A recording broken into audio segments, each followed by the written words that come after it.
Hello everyone, welcome back to our YouTube channel किताबों की पाठशाला। आज के इस वीडियो में हम क्वेश्चन बैंक का सॉल्यूशन देखने वाले हैं। आज का जो हमारा सब्जेक्ट है वो है राजनीतिक शास्त्र यानी कि पॉलिटिकल साइंस। आज हम कक्षा 11वीं के विद्यार्थियों के लिए सत्र 2021-22 की क्वेश्चन बैंक का सॉल्यूशन देखेंगे। आपको बता दूं, मैंने अभी तक आपका फर्स्ट बुक है जो भारत का संविधान, सिद्धांत और व्यवहार, उसका फर्स्ट चैप्टर साथ ही सेकेंड चैप्टर कंप्लीट करवा दिया है। आज हम थर्ड चैप्टर चुनाव और प्रतिनिधि के सॉल्यूशन को देखेंगे। तो चलिए बिना टाइम वेस्ट किए हुए इस चैप्टर के सॉल्यूशन को देखना शुरू करते हैं। तो जैसा कि आप स्क्रीन पर देख सकते हैं, आपके समक्ष चैप्टर 3 उपस्थित है, चुनाव और प्रतिनिधि। इसमें सबसे पहले हमारे सामने बहुविकल्पीय प्रश्न है, जिसमें फर्स्ट क्वेश्चन है, राजनीतिक दलों को मान्यता देने का कार्य करता है। कौन करता है? लोकसभा, राज्यसभा, निर्वाचन आयोग या सर्वोच्च न्यायालय। तो राइट आंसर रहेगा निर्वाचन आयोग। उसके बाद मतदाताओं के लिए फोटो युक्त पहचान पत्र अनिवार्य कर दिया गया। कब किया गया? 1993, 1998, 2001 या 2009। तो राइट आंसर रहेगा 1993 में। उसके बाद राजनीतिक क्षेत्र में महिला प्रतिनिधित्व को उचित माना जाता है। अरस्तु, जे.एस. मिल, रूसो या बेंथम, किसने कही थी ये बात? तो ये बात कही थी जे.एस. मिल ने।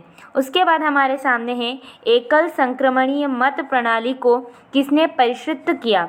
जी.डी.एच. कोल ने, लॉर्ड जेम्स वाइस ने, ए.बी. डाइस ने या फिर थॉमस हेयर ने।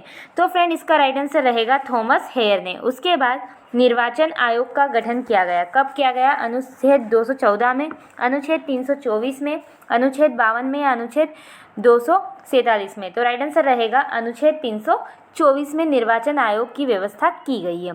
ठीक है, बढ़ते हैं आगे सत्य असत्य की ओर। देखिए, सबसे पहला है, भारत में मताधिकार की आयु 18 वर्ष है। तो जी हाँ, सत्य। उसके बाद महिलाओं को सबसे पहले मताधिकार न्यूजीलैंड ने दिया था। तो जी बिल्कुल सत्य। उसके बाद चुनाव लड़ने के लिए प्रत्येक उम्मीदवार को नामांकन पत्र के साथ अपराध प्रमाण पत्र देना होता है। यस, कोई भी अगर प्रतिनिधि खड़ा हो रहा है तो उसे अपना नामांकन पत्र तो देना है, साथ साथ में उसे अपना अपराध पत्र भी देना होगा। उसके बाद जे.एस. मिल ने महिला प्रतिनिधित्व का समर्थन किया था। तो जी हाँ, इसका भी आएगा सत्य। उसके बाद मुख्य चुनाव आयुक्त का कार्यकाल 6 वर्ष से 65 साल होता है। जी हाँ, तो ये भी आएगा सत्य। यानी कि कुल मिलाकर सारे क्वेश्चंस का जो आंसर है वो आने वाला है सत्य। ओके, चलिए इस प्रकार सत्य असत्य कंप्लीट होते हैं। बढ़ते हैं रिक्त स्थानों की पूर्ति की तरफ, जिसमें फर्स्ट क्वेश्चन है, व्यावसायिक प्रतिनिधित्व का समर्थन थे। कौन करते थे व्यावसायिक प्रतिनिधित्व का समर्थन? तो जे.डी.एच. कोल। ओके, जे.डी.एच. कोल, ये इसका आंसर है। उसके बाद राजनीतिक दलों को चुनाव चिन्ह देता है। कौन देता है? तो चुनाव आयोग। ठीक है, आप निर्वाचन आयोग या चुनाव आयोग कुछ भी लिख सकते हैं। उसके बाद आगे बढ़ते हैं। आगे है, जनता जिस निधि द्वारा अपने प्रतिनिधि को चुनती है उसे क्या बोलते हैं? उसे निर्वाचन बोलते हैं। यानी कि जिस विधि से या जिस निधि से हम प्रतिनिधि को चुनते हैं वो क्या है? निर्वाचन। उसके बाद चुनाव आयोग के मुख्य चुनाव आयुक्त और आयुक्त होते हैं। कितने? उनके साथ 2 और आयुक्त होते हैं। उसके बाद राज्यसभा में सदस्यों की संख्या, तो ये आप मेरे को कमेंट में बताएंगे। ठीक है, बहुत नॉर्मल क्वेश्चन है। चलिए बढ़ते हैं, एक वाक्य में उत्तर दीजिए। पहला क्वेश्चन है, मतदाता कौन होता है? ओके, मतदाता कौन होता है? तो 18 वर्ष पूर्ण कर चुका वह व्यक्ति जिसका मतदाता सूची में क्या हो? नाम हो, उसे हम क्या कहेंगे? मतदाता। ओके, ये इसका आंसर है। उसके बाद मुख्य निर्वाचन आयुक्त का कार्यकाल कितना रहता है? तो वो आप सबको अभी देखा था हमने, 6 वर्ष से 65 वर्ष की आयु तक। ठीक है, ये इसका आंसर रहेगा 6 वर्ष से 65 वर्ष की आयु तक। अगला क्वेश्चन है, भारतीय संविधान के किस भाग में चुनाव आयोग की व्यवस्था की गई है? तो भाग 15 में। ठीक है, भाग 15 में चुनाव आयोग की व्यवस्था की गई है और अनुच्छेद 324 लगभग इसका रहेगा। ओके, उसके बाद अनुपातिक प्रतिनिधित्व प्रणाली अपनाई गई है। कहाँ पर? देखो, अपने भारत में राष्ट्रपति का जो चुनाव होता है ना, वहाँ पर अनुपातिक प्रतिनिधित्व प्रणाली अपनाई गई है। तो क्या आएगा? भारत के राष्ट्रपति चुनाव में। ठीक है, उसके बाद निर्वाचन घोषणा पत्र कौन जारी करता है? तो जो राजनीतिक दल होता है वो घोषणा पत्र जारी करता है। ओके, तो इस तरीके से एक वाक्य में उत्तर भी कंप्लीट होते हैं। चलिए बढ़ते हैं सही जोड़ियों की तरफ। फर्स्ट क्वेश्चन है, जनता चुनाव करके संसद विधानसभा में भेजती है। किनको भेजती है? प्रतिनिधि को। ओके, तो राइट आंसर रहेगा इसका प्रतिनिधि। उसके बाद हाथ उठाकर दैनिक फैसले लिए जाते हैं, कहाँ? प्रत्यक्ष लोकतंत्र में। ठीक है, उसके बाद अगला क्वेश्चन है, भारत में पहला आम चुनाव हुआ था तो 1951 से 1952 में। उसके बाद सुकुमार सेन थे तो भारत के प्रथम चुनाव आयुक्त। उसके बाद लोकसभा व विधानसभा सदस्य की आयु कितनी होती है? तो 25 से 30 वर्ष। ओके, तो ये इस तरीके से सही जोड़ी भी कंप्लीट होती है। चलिए बढ़ते हैं अति लघुत्तरीय प्रश्नों की तरफ। पहला प्रश्न है हमारे सामने, सार्वजनिक वयस्क मताधिकार क्या है? यानी कि जो वोट देने को सबको अधिकार मिला है वो क्या है? तो चलिए इसके आंसर को देखते हैं।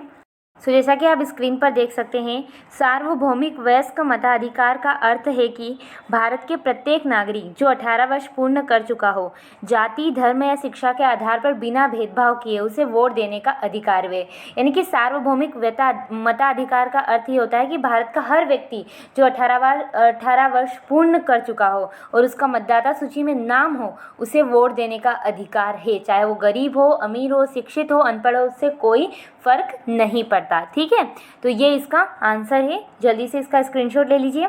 चलिए बढ़ते हैं नेक्स्ट क्वेश्चन की तरफ। फ्रेंड, अब हमारे सामने नेक्स्ट है यहाँ पर समानुपातिक प्रतिनिधित्व प्रणाली से क्या आशय है? यानी कि जो समानुपातिक प्रतिनिधित्व प्रणाली चलती है उसका क्या तात्पर्य, वो क्या होती है? तो चलिए इसके आंसर को भी देखते हैं। जैसा कि आप स्क्रीन पर देख सकते हैं, प्रत्येक पार्टी चुनाव से पहले प्रत्याशियों की प्राथमिकता सूची जारी कर देती है और अपने उतने ही प्रत्याशियों को उस प्राथमिकता सूची से चुन लेती है जितनी सीटों का कोटा उसे दिया जाता है। चुनाव की इसी व्यवस्था को हम बोलते हैं समानुपातिक प्रतिनिधित्व प्रणाली। ओके, इस प्रणाली में किसी पार्टी को उतनी ही सीटें मिलती है जितने प्रतिशत उसे वोट मिलते हैं। ओके, तो इसी को हम बोलते हैं समानुपातिक प्रतिनिधित्व प्रणाली। तो ये इसका आंसर है। जल्दी से इसका स्क्रीनशॉट ले लीजिए। बढ़ते हैं नेक्स्ट क्वेश्चन की तरफ। नेक्स्ट क्वेश्चन है हमारा यहाँ पर, एकल संक्रमणीय मत प्रणाली क्या है? एकल संक्रमणीय जो मत प्रणाली है उसको हमें समझाना है। तो चलिए इसके आंसर को भी जल्दी से वॉच कर लेते हैं। जैसा कि आप स्क्रीन पर देख सकते हैं, प्रत्येक राज्य को राज्यसभा में सीटों का निश्चित कोटा प्राप्त है। राज्यों की विधानसभा के सदस्यों द्वारा इन सीटों के लिए चुनाव किया जाता है। इसमें राज्य के विधायक ही मतदाता होते हैं। मतदाता चुनाव में खड़े सभी प्रत्याशियों को अपनी पसंद के अनुसार एक वरीयता क्रम में, वरीयता क्रम किसको बोलते हैं? जैसे कि हम प्रेफरेंस देते हैं ना, पहले हमें ये चाहिए, फिर ये चाहिए, वे चाहिए, तो इस प्रकार से प्रतिनिधियों को भी नाम देते हैं कि सबसे पहले हम चाहते हैं कि ये राष्ट्रपति बने, उसके बाद ये बने, उसके बाद ये बने। तो इस तरीके से वरीयता क्रम में अपना मत देना होता है और इसी को बोलते हैं एकल संक्रमणीय मत प्रणाली। ओके, और ज़्यादातर राष्ट्रपति और इनके लिए इस प्रोसेस का प्रयोग किया जाता है। तो ये इसका आंसर है। जल्दी से पूरे का स्क्रीनशॉट ले लीजिए एक साथ। बढ़ते हैं अपनी क्वेश्चन बैंक की तरफ। अब अगला प्रश्न है ये वापिस से आ गया है यहाँ पर, सार्वभौमिक वयस्क मताधिकार क्या है? तो ये ऊपर हमने कर लिया है, पहला ही क्वेश्चन था। ठीक है, उसके बाद यहाँ पर लास्ट है क्वेश्चन नंबर 6 का, लोकसभा तथा विधानसभा सदस्य के लिए क्या योग्यता है? यानी कि जो लोकसभा और विधानसभा में अगर कोई मेंबर बन रहा है तो उसके बाद क्या क्वालिटी होनी चाहिए? तो चलिए इसके आंसर को देखते हैं। फ्रेंड, जैसा कि आप देख सकते हैं, विधानसभा तथा लोकसभा में सदस्य होने हेतु योग्यता है वह भारत का नागरिक हो। पहली तो ये होनी चाहिए कि वो इंडियन होना चाहिए। किसी भी अनदर कंट्री को हम हमारे पार्लियामेंट में, विधानसभा या लोकसभा में सदस्यता नहीं देंगे। सेकेंड, राज्य के किसी भी निर्वाचन क्षेत्र की मतदाता सूची में उसका नाम जरूर होना चाहिए। विधानसभा का सदस्य बनने के लिए नामांकन के समय उसकी एज कितनी होनी चाहिए? 25 वर्ष की आयु वह पूरी कर चुका होना चाहिए। और विधान परिषद में 30 वर्ष आयु निर्धारित की गई है। वह किसी भी लाभ के पद पर न होना चाहिए और मानसिक रूप से स्वस्थ होना चाहिए। यानी कि उसका जो मेंटल स्टेटस है वो सही होना चाहिए, एक सामान्य व्यक्ति के जैसा होना चाहिए। तो ये उनकी योग्यताएं होती है विधानसभा तथा लोकसभा के सदस्य हेतु। ओके, तो जल्दी से इसका स्क्रीनशॉट ले लीजिए। बढ़ते हैं अगले क्वेश्चन की तरफ। फ्रेंड, यहाँ पर अब हमारे सामने आते हैं प्रश्न क्रमांक 7, लघुत्तरीय प्रश्न 3 मार्कर। तो इनको देखेंगे। फर्स्ट क्वेश्चन है, निर्वाचन आयोग के प्रमुख कार्य लिखे। यानी कि जो हमारा चुनाव आयोग है उसके क्या क्या कार्य है? चलिए इसके आंसर को देखते हैं। जैसा कि आप स्क्रीन पर देख सकते हैं, निर्वाचन आयोग के कार्य, सबसे पहला काम चुनाव आयोग भारत में लोकसभा, राज्यसभा तथा राज्य विधानसभाओं, राष्ट्रपति और उपराष्ट्रपति के चुनाव की संपूर्ण प्रक्रिया का अधीक्षण, निर्देशन और नियंत्रण करता है। यानी कि भारत में जितने भी प्रकार के चुनाव हो रहे हैं उन सबको कौन कराता है, उन सबको कंडक्ट कौन करता है? चुनाव आयोग। ओके, ये सबसे पहला उसका कार्य है। सेकेंड, उसका सबसे महत्वपूर्ण कार्य आम चुनाव या उपचुनाव कराने के समय चुनाव कार्यक्रम तय करना कि चुनाव कैसे होगा, कहाँ पर क्या होगा, ये सारी रिस्पॉन्सिबिलिटी किसकी होती है? निर्वाचन आयोग की। उसके बाद यह निर्वाचन नामावली यानी कि वोटर लिस्ट तैयार करता है तथा मतदाता पहचान पत्र एपिक भी जारी करता है। उसके साथ साथ यह मतदान एवं मतगणना केंद्रों के लिए स्थान, मतदाताओं के लिए मतदान केंद्र तय करना, मतदान एवं मतगणना केंद्रों पर सभी प्रकार की आवश्यकताएं उपलब्ध और अन्य कार्यों को प्रबंध करना भी किसका काम होता है? निर्वाचन आयोग का। साथ ही यह राजनीतिक दलों को मान्यता प्रदान करता है, उनसे संबंधित विवादों को निपटाने के साथ ही उन्हें चुनाव चिन्ह आवंटित करता है। ओके, तो ये सारे काम किसके हैं? निर्वाचन आयोग के। तो जल्दी से इसका स्क्रीनशॉट यहाँ से यहाँ तक, फिर इसका। चलिए बढ़ते हैं नेक्स्ट क्वेश्चन की तरफ। सो फ्रेंड, अब अगला प्रश्न है, लोकतंत्र में चुनाव का क्या महत्व है, समझाइए। यानी कि जो हमारी डेमोक्रेटिक कंट्री है इसमें जो ये इलेक्शन हो रहे हैं इसकी क्या इम्पोर्टेंस है हमारी लाइफ में, हमारे देश के लिए, ये हमें एक्सप्लेनेशन इसका देना है। तो चलिए इसके आंसर को देखते हैं। जैसा कि आप स्क्रीन पर देख सकते हैं, किसी भी लोकतंत्र में चुनाव का महत्व अत्यधिक होता है।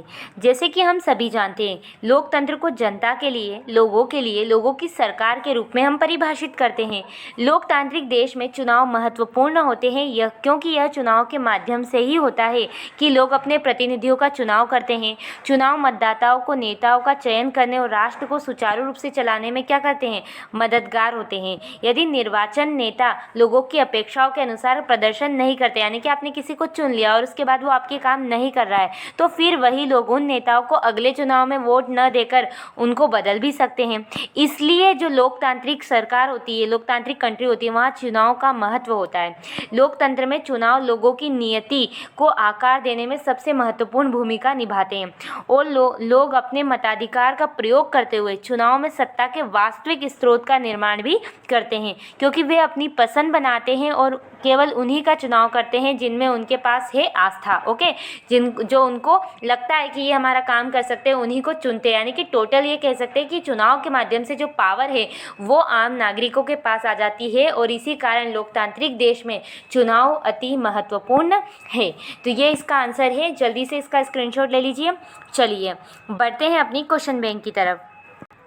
अब हमारे सामने प्रश्न क्रमांक 3 है, समानुपातिक प्रतिनिधित्व प्रणाली को समझाइए। जो चुनाव की एक ये टेक्निक है, एक प्रणाली है, समानुपातिक प्रतिनिधित्व प्रणाली। चलिए समझते हैं इसमें क्या होता है।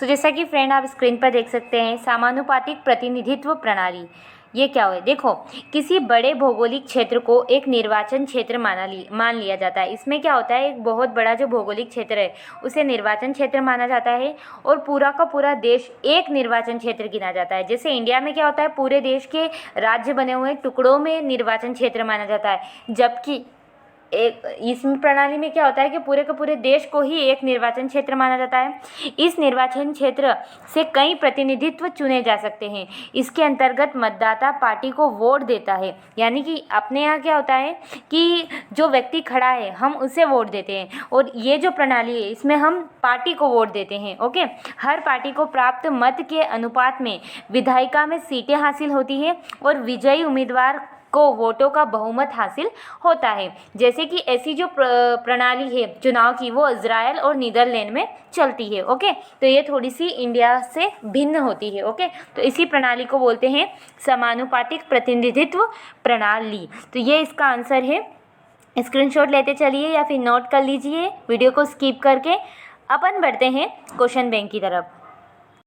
सो फ्रेंड, यहाँ पर अगला प्रश्न आपको दिखाई दे रहा है, चुनाव सुधार की समीक्षा कीजिए। जो चुनाव सुधार है वो क्या है, उसकी हमें समीक्षा करनी है, यानी कि उसके बारे में हमें पढ़ना है। तो चलिए इसके आंसर को भी रीड कर लेते हैं। सो फ्रेंड्स, जैसा कि आप स्क्रीन पर देख सकते हैं, चुनाव की कोई प्रणाली कभी आदर्श नहीं हो सकती। आप भी जानते हो, कोई भी हम चुनाव की प्रोसेस या प्रणाली अपनाते, तरीका अपनाते हैं तो वो एकदम सटीक नहीं होता है। उसमें अनेक कमियां होती है और अनेक सीमाएं होती है।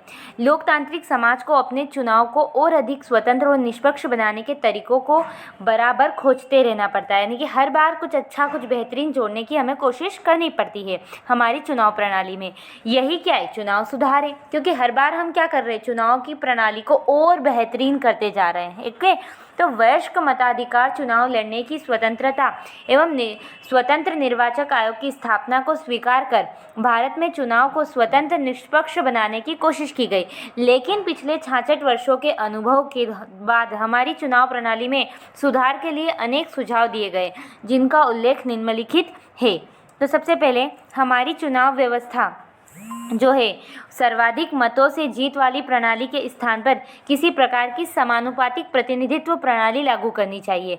यानी कि ऐसा कहा गया है कि जैसे हमारी जो मत प्रणाली है, उसमें हम क्या करते हैं कि जिसको सबसे ज़्यादा वोट मिलते हैं सर्वाधिक मतों वाली प्रणाली पर हैं, लेकिन कुछ लोगों का कहना है कि हमें समानुपातिक प्रतिनिधित्व प्रणाली लागू करनी चाहिए। संसद और विधानसभाओं में 1/3 सीटों पर महिलाओं को चुनने के लिए विशेष प्रावधान बने जाने चाहिए। चुनाव प्रचार में जाति और धर्म के आधार पर की जाने वाली किसी भी अपील को पूरी तरीके से प्रतिबद्ध कर देना चाहिए, जबकि आज भी ये चीज़ें हो रही हैं। चुनावी राजनीति में धर्म के प्रभाव को नियंत्रित करने के लिए अधिक कठोर प्रावधान होने चाहिए।